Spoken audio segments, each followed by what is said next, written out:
दोस्तों, सबसे पहले आप सभी को बीएनके टीवी हिंदी कहानियाँ की तरफ से हैप्पी न्यू ईयर की ढेरों सारी शुभकामनाएं।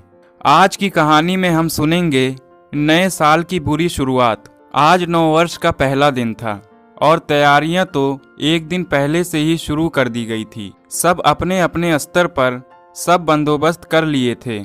हमारे एक मित्र ने तो हद ही कर दी थी। सर्दियों के सबसे ठंडे दिनों में मनाली जाने का प्रोग्राम बना लिया।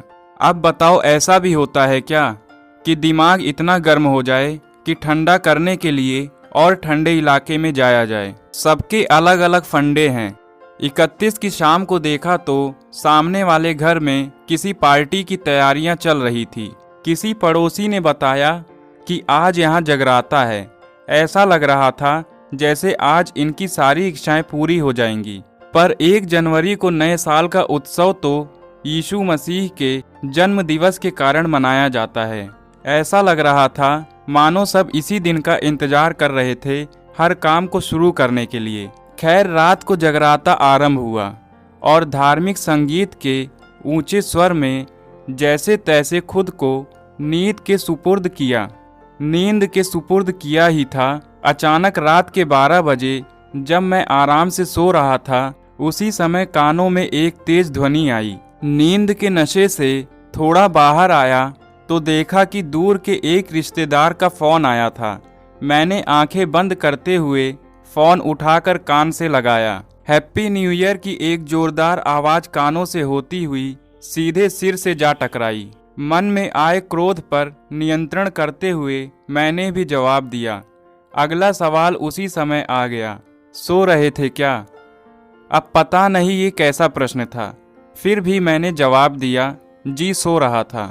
मुझे लगा जगराता कर रहे हो, उन्होंने मजाकिया लहजे में कहा। यह सुन सर्दी की उस रात में गर्मी पूरे बदन पर हावी हो गई। इससे पहले मैं कुछ बोलता, वो बोले कि पीछे से आवाज आ रही है, इसलिए पूछा। फिर हाल चाल पूछने के बाद फोन काट दिया और फिर एक और फोन आ गया।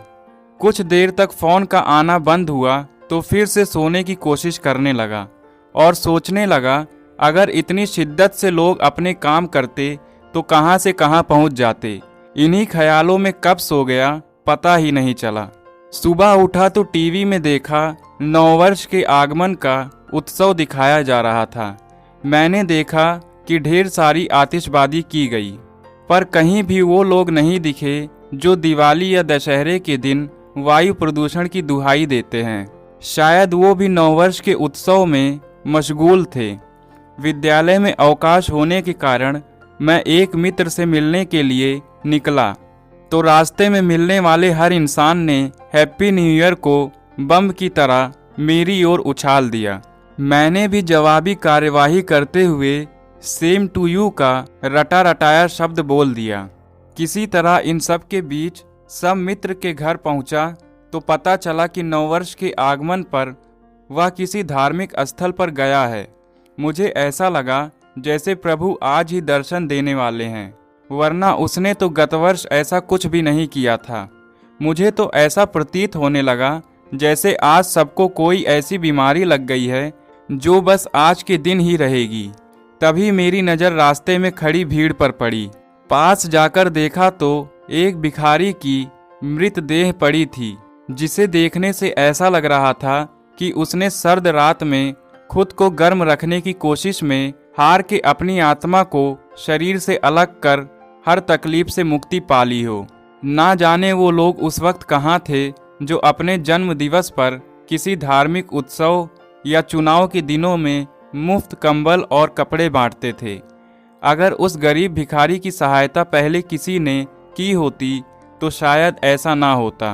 पर अफसोस ये था कि वर्ष में ही बदलाव आया था। इंसान अभी भी स्वार्थी ही था और आज भी जो कुछ कर रहा था वह मात्र अपनी उपस्थिति और अस्तित्व सिद्ध करने के लिए।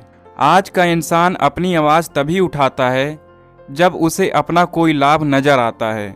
यदि हम यथार्थ में नए साल का उत्सव मनाना चाहते हैं तो हमें अपना हर दिन किसी की सहायता करने, सद्भावना बढ़ाने और देश की उन्नति के लिए समर्पित करना चाहिए। इस प्रकार हम हर दिन नववर्ष की अनुभूति कर पाएंगे। तो दोस्तों, आपको ये कहानी कैसी लगी कमेंट में ज़रूर बताइएगा। और अगर आप इस चैनल पर नए हैं तो चैनल को सब्सक्राइब करिए और बेल आइकन को प्रेस करिए, जिससे हर आने वाली नई कहानी आप तक सबसे पहले पहुंचे। धन्यवाद।